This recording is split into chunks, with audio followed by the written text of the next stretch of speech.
சித்திரப்பூவிழி வாசலிலே வந்து யார் நின்றவரோ இந்த கட்டுக்கரும்பினை தொட்டு குழைந்திட யார் வந்தவரோ யார் நின்றவரோ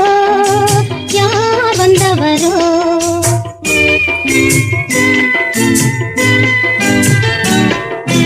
தென்றல் அழைத்து வர தங்க தேரினில் வந்தாரே தென்றல் அழைத்து வர தங்க தேரினில் வந்தாரே புன்னகை மின்னிட வந்த அழகினில் நின்றவர் என்னவரே இடம் தந்தையின் மன்னவரே சித்திரப்பூவிழி வாசலிலே அவர் தான் நின்றவரே இந்த கட்டுக்கரும்பினை தொட்டு குழைந்தவர் தான் என்னவரே யார் நின்றவரோ அவர் தான் என்னவரே